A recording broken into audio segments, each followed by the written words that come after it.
siin ma siis nüüd olen külas, mis asub enne maailma lõppu. Et täna tundub see päris ilus ja üldse ei ole nii hull kui eile õhtul saabudes. Siis oli küll siuke tunne nagu seal filmis on see Musta alpinisti hotell või midagi sellist oli, kus need Eesti poisid saabusid sinna Burjaatia külasse. Ehk siis siin sama lugu. Et siin nagu mingid asjad plaani pidi ei toimi. Maandusin ma siis oma siselennuga siin. Giid pidi vastas olema autoga, aga enne imet auto kätki. Ja siis ütles ta, mis seal ikka, tule Marsaga. Ja siis, mis seal ikka, Marsaga, siis Marsaga. Ja siis kõigepealt nagu ootasin väljaminekut 2 tundi.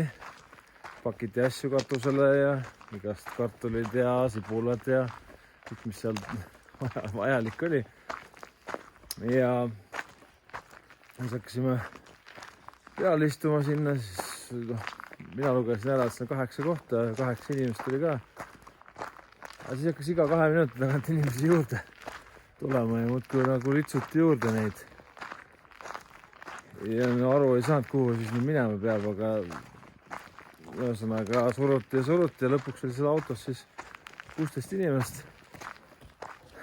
Igaüks istus kellegis üles ja sõit algas. Ja ma teadsin, et tee on umbes 75 kilomeetrit. Noh, see siis ikka arvutad ikka oma teadmiste järgi. Ehk siis 75 kilti võiks olla tund aega sõitu. Aga enne imet, kuradi UAS keeras siis kuskile mägede vahele ja maantee pealt ära ja hakkasime siis shortcutima. Ja siis me siis niimoodi shortcutisime seal.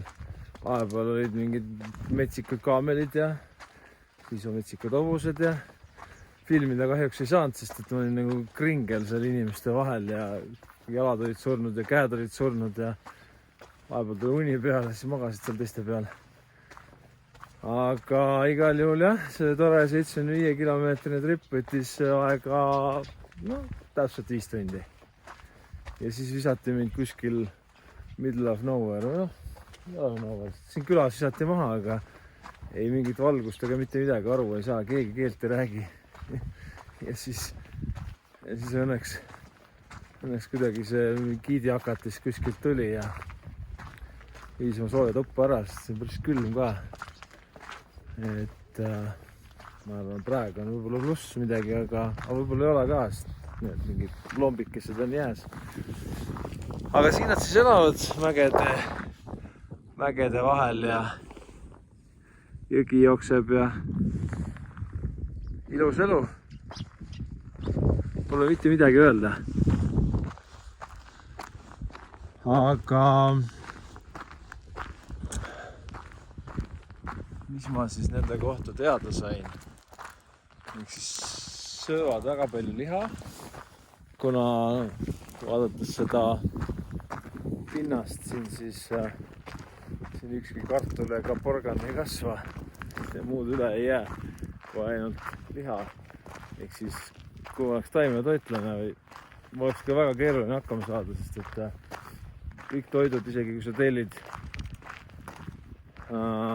juurviljasupi või köögiviljasupi, isegi see on pool on liha ja sellest lihast pool on pekk ja et saaks ikka energiat. Et selles mõttes on jah, nagu keeruline siin. Elavad, tead, mul tekkis siuke mõte, kui ma siin kõndisin täna hommikul, et vaatasin neid lapsi ja kes vastu kõndisid, mõtlesin, et täitsa pekkis, et kui ma oleks siin sündinud, siis oleks nagu ülikeeruline kuskilt üldse siit külast välja murda või ühesõnaga siit külast välja murda pealinna keskusesse on siis 75 kilomeetrit ehk siis 55 tundi. Pealinna siit on 1800 kilomeetrit, eks te siis võite ise arvutada. Ma eeldan muidugi, et mingi osa sellest on maantee, aga päris keeruline, seega tuleb olla õnnelik, et ma olen Eestis sündinud või oma lastele tuleks õpetada tänulikkust. Siuke huvitav mõte tekkis. Aga muidu siin tore.